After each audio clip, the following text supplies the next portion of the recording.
ನಮಸ್ಕಾರ ಸ್ನೇಹಿತರೆ. ಮಾರ್ಚ್ 3, 2026 ನಡೆಯಲಿರುವ ಒಂದು ಅದ್ಭುತ ಖಗೋಳ ಘಟನೆ ಬಗ್ಗೆ ಇಂದು ಮಾತನಾಡ್ತೀವಿ. ಚಂದ್ರಗ್ರಹಣ, ಅದು ಸಹ ಬ್ಲಡ್ ಮೂನ್. ಇನ್ನೂ ಶಾಕ್ ಏನು ಗೊತ್ತಾ? ಈ ಗ್ರಹಣ ಹೋಳಿ ಹಬ್ಬದ ದಿನವೇ ಬರುತ್ತಿದೆ. ಈ ವಿಡಿಯೋದಲ್ಲಿ ನೀವು ತಿಳಿದುಕೊಳ್ಳುವಿರಿ ಚಂದ್ರಗ್ರಹಣ ಎಂದರೇನು, ಭಾರತದಲ್ಲಿ ಕಾಣುತ್ತದಾ, ಸಮಯ, ಸೂತಕ ಕಾಲ, ಮಾಡಬೇಕಾದದ್ದು, ಮಾಡಬಾರದದ್ದು.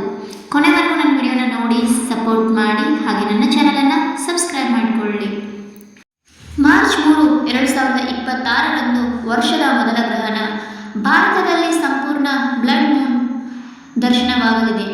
ನಮ್ಮ ಕರ್ನಾಟಕದಲ್ಲಿ ಚಂದ್ರಗ್ರಹಣ ಯಾವಾಗ ಗೋಚರಿಸುತ್ತದೆ ಎಂಬುದನ್ನು ನಾವು ತಿಳಿದುಕೊಳ್ಳೋಣ. ಹೌದು, 2026 ಆರಂಭದಲ್ಲಿಯೇ ಆಕಾಶದಲ್ಲಿ ಅದ್ಭುತವೊಂದು ಕಾದಿದೆ. ಮಾರ್ಚ್ 3 ವರ್ಷದ ಮೊದಲ ಚಂದ್ರಗ್ರಹಣ ಸಂಭವಿಸಲಿದೆ. ಈ ಗ್ರಹಣ ಭಾರತಾದ್ಯಂತ ಸಂಪೂರ್ಣವಾಗಿ ಗೋಚರಿಸಲಿದೆ. ಚಂದ್ರ ಈ ವೇಳೆ ಕೆಂಪು ಬಣ್ಣಕ್ಕೆ ತಿರುಗುವುದರಿಂದ ಇದನ್ನು ಬ್ಲಡ್ ಮೂನ್ ಎಂದು ಕರೆಯುತ್ತಾರೆ. ಜ್ಯೋತಿಷ್ಯ ಹಾಗೂ ಖಗೋಳ ಮಹತ್ವ ಪಡೆದ ಈ ಗ್ರಹಣದ ಸಮಯ, ಸೂತಕ, ನಿಯಮಗಳು, ನಗರವಾರು, ಗೋಚರತೆಯ ಮಾಹಿತಿ ತಿಳಿಸೋಣ. ಮಾರ್ಚ್ 3ಕ್ಕೆ ಸಂಭವಿಸಲಿರುವ ಚಂದ್ರಗ್ರಹಣವು ಜ್ಯೋತಿಷ್ಯ ಹಾಗೂ ಖಗೋಳ ವಿಜ್ಞಾನ ಎರಡಕ್ಕೂ ಮಹತ್ವಪೂರ್ಣ ಘಟನೆ.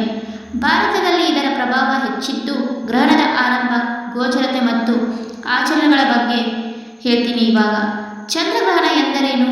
ಸೂರ್ಯ ಮತ್ತು ಚಂದ್ರನ ನಡುವೆ ಭೂಮಿ ನೇರ ರೇಖೆಯಲ್ಲಿ ಬಂದಾಗ ಸೂರ್ಯನ ಬೆಳಕು ಚಂದ್ರನ ಮೇಲೆ ಬೀಳದಂತೆ ಭೂಮಿ ತನ್ನ ನೆರಳಿನಿಂದ ಆವರಿಸುವುದೇ ಚಂದ್ರಗ್ರಹಣ. ಹುಣ್ಣಿಮೆಯ ರಾತ್ರಿಯಲ್ಲಿ ಮಾತ್ರ ಸಂಭವಿಸುವ ಇದು ಭೂಮಿಯ ನೆರಳಿನಿಂದಾಗಿ ಚಂದ್ರ ಕೆಂಪು ಬಣ್ಣದಲ್ಲಿ ಅಂದರೆ ರಕ್ತಚಂದ್ರ ಕಾಣಿಸುತ್ತದೆ.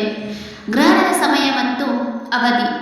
ಜ್ಯೋತಿಷ್ಯ ವಿದ್ವಾಂಸರ ಪ್ರಕಾರ ಭಾರತೀಯ ಕಾಲಮಾನದಂತೆ ಚಂದ್ರಗ್ರಹಣವು ಮಧ್ಯಾಹ್ನ 3:20ಕ್ಕೆ ಪ್ರಾರಂಭವಾಗುತ್ತದೆ. ಆದರೆ ಚಂದ್ರೋದಯದ ಬಳಿಕವಷ್ಟೇ ಗೋಚರ. ಸಂಜೆ 4:34ಕ್ಕೆ ಪೂರ್ಣಗ್ರಹಣ ಆರಂಭವಾಗಿ 5:33ಕ್ಕೆ ಮಧ್ಯಕಾಲ ಇರುತ್ತದೆ. ಗ್ರಹಣದ ಮುಕ್ತಾಯದ ಸಂಜೆ 6:47ಕ್ಕೆ ಮುಕ್ತಾಯವಾಗುತ್ತದೆ. ಒಟ್ಟು ಚಂದ್ರಗ್ರಹಣದ ಅವಧಿ ಸುಮಾರು 59 ನಿಮಿಷಗಳ ಕಾಲ ಇರುತ್ತದೆ. ಸೂತಕ ಕಾಲದ ನಿಯಮಗಳು.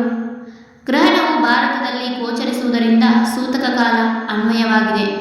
ಚಂದ್ರಗ್ರಹಣಕ್ಕೆ 9 ಗಂಟೆಗಳ ಮೊದಲ ಸೂತಕ ಆರಂಭವಾಗುತ್ತದೆ. ಮಾರ್ಚ್ 3 ಬೆಳಗ್ಗೆ 6:20ಕ್ಕೆ ಪ್ರಾರಂಭವಾಗಲಿದೆ. ಗ್ರಹಣ ಮುಕ್ತಾಯವಾಗುವ ಸಂಜೆ 6:47ಕ್ಕೆ ಅಂತ್ಯಗೊಳ್ಳುತ್ತದೆ.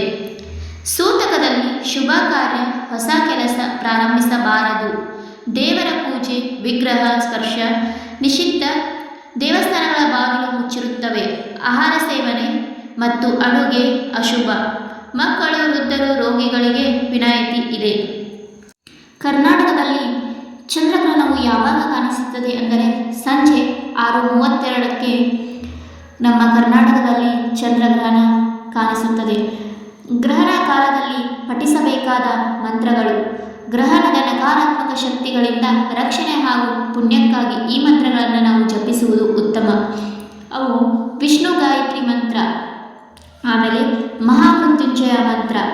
ಗ್ರಹಣದ ಸಮಯದಲ್ಲಿ ಏನನ್ನೂ ತಿನ್ನಬಾರದು, ಕುಡಿಯಬಾರದು, ಮತ್ತು ಮಲಗಬಾರದು ಮತ್ತು ದೈಹಿಕ ಸಂಪರ್ಕವನ್ನು ಕೂಡ ಮಾಡಬಾರದು. ಸೂತಕದ ಸಮಯದಲ್ಲಿ ಪೂಜೆ ಪುನಸ್ಕಾರಗಳನ್ನು ಮಾಡಬಾರದು, ಆದರೆ ಮಂತ್ರಗಳನ್ನು ಜಪಿಸಬೇಕು. ಗರ್ಭಿಣಿಯರು ಸೂತಕದ ಸಮಯದಲ್ಲಿ ಮನೆಯಿಂದ ಹೊರಗೆ ಹೋಗಬಾರದು. ಇದು ಮೇನ್ ಇಂಪಾರ್ಟೆಂಟು. ಯಾರೆಲ್ಲ ಪ್ರೆಗ್ನೆಂಟ್ ಇರ್ತಾರಲ್ವ ಅವ್ರು ಯಾರೂ ಮನೆಯಿಂದ ಆಚೆ ಹೋಗಬೇಡಿ. ಸೂತಕದ ಸಮಯದಲ್ಲಿ ಸೂಜಿ, ಕತ್ತರಿ ಮುಂತಾದ ಚುಂಬದ ವಸ್ತುಗಳನ್ನು ನಾವು ಬಳಸಬಾರದು. ಯಾಕಂದರೆ ಅದು ಹೊಟ್ಟೆಯಲ್ಲಿರುವ ಮಕ್ಕಳಿಗೆ ಎಫೆಕ್ಟ್ ಆಗುತ್ತದೆ. ಚಂದ್ರಗ್ರಹಣದ ಸಂಪೂರ್ಣ ಮಾಹಿತಿಯನ್ನು ಈ ವಿಡಿಯೋದಲ್ಲಿ ತಿಳಿಸಿಕೊಟ್ಟಿದ್ದೇನೆ. ನನ್ನ ವಿಡಿಯೋ ಇಷ್ಟವಾದರೆ ಲೈಕ್ ಮಾಡಿ, ಹಾಗೆ ನಿಮ್ಮ ಫ್ಯಾಮಿಲಿ ಫ್ರೆಂಡ್ಸ್ಗೂ ಶೇರ್ ಮಾಡಿ. ಮತ್ತು ನಿಮಗೆ ಏನಾದರೂ ಇದ್ರ ಬಗ್ಗೆ ಡೌಟ್ಸ್ ಇದ್ದರೆ ನನಗೆ ಕಮೆಂಟ್ ಮೂಲಕ ತಿಳಿಸಿ, ನಾನು ನಿಮ್ಮ ಡೌಟ್ ಕ್ಲಿಯರ್ನ ಮಾಡ್ತೀನಿ. ಮತ್ತೊಂದು ಹೊಸ ವಿಡಿಯೋವರೆಗೆ ಸಿಗ್ತೀನಿ. ಅಲ್ಲಿವರೆಗೂ ನನ್ನ ಚಾನಲ್